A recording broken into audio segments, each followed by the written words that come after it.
Hello and welcome. I'm Karli. I'm 26 years old and I have been living in Italy for the past 4 years of my life, and this is how I did it.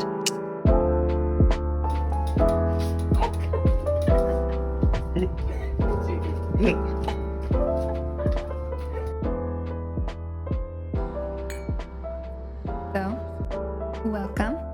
Let's get right into it. How did you do it? This is the question I am asked time and time again, and I'm going to start this video by saying this is a simple question, but also quite complex. So I'm going to start with my personal journey, and then whatever questions you still have, you can drop them in the comments, and I'll see about making a follow-up video about maybe more of the bureaucratic stuff. Okay, my journey, super quick. Bullet point version. Summer 2017, I studied abroad in Rome. I met my current partner.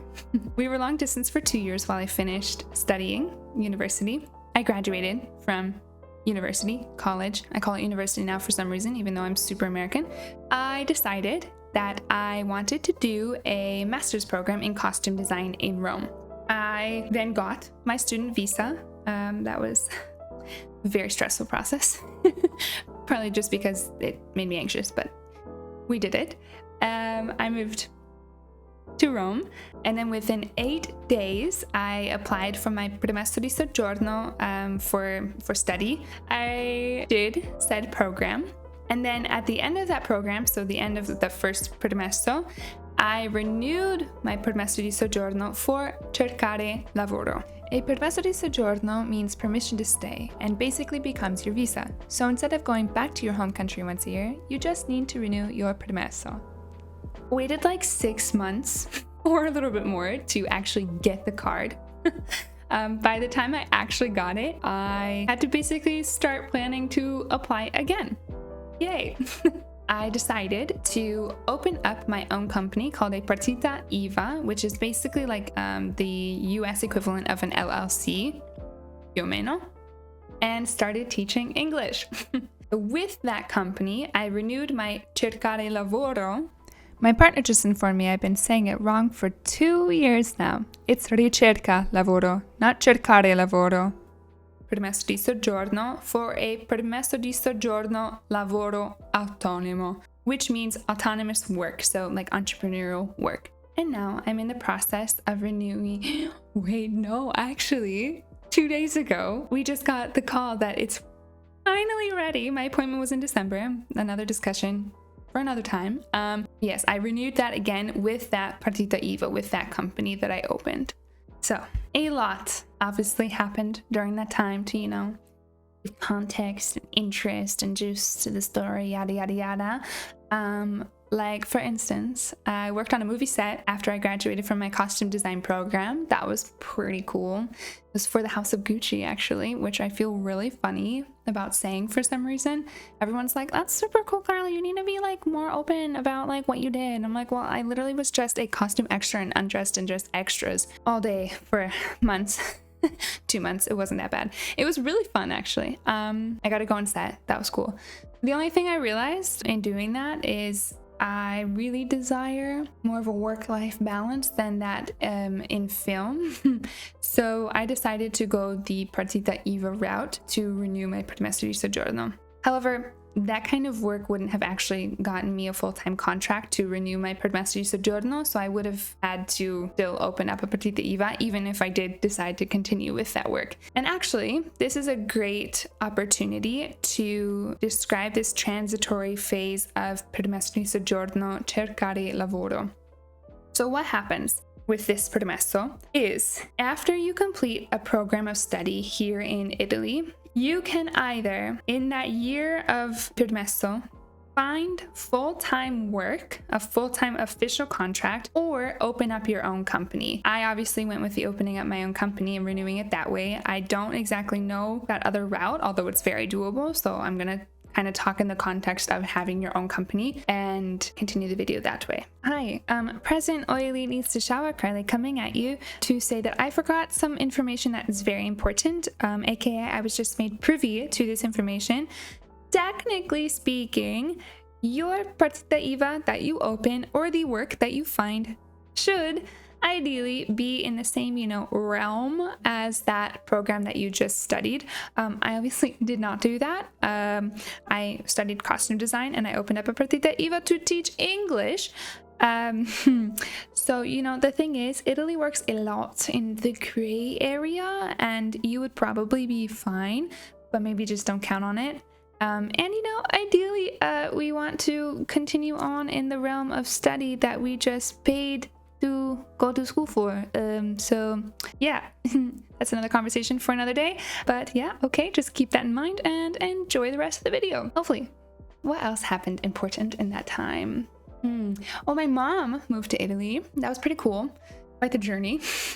And a little bit after she moved to Italy, me and my partner decided to move from Rome to a small town in Umbria. Yeah. I've had a lot of fun these years. Nothing to complain about, but those have also come with challenges, as does life. Yay for learning about ourselves. So here we are in the present moment, and also back to the entire point of this video. Diciamo that you are ready, you want to, and or are interested in moving to Italy. How do you do it? I'm gonna say right now, one of the first things I say to people when they ask me this is the easiest, most risk-free way is to move here on a student visa. Now there's a caveat here. If you are moving to the country with the intention of staying past your program of study, that said program has to be recognized by MUR, which stands for Ministeri dell'Istruzione e Merito, which basically is the Ministry of Instruction and Merit. That's the literal translation. Basically, I don't really know what all they do. They just decide what programs are able to qualify for this year-long extended search for work thingy. So, in saying that, unfortunately, it is unlikely that your year-long language program will give you the ability to renew your visa for cercare lavoro. Your best bets are either a college degree or a master's program, both of which, almeno, in perspective for us Americans, are way cheaper than their US equivalents. Like a lot, guys. We pay way too much for school, like way too much. It's highway robbery. After the program, you can renew your permesso di soggiorno for that cercare lavoro, to search for work.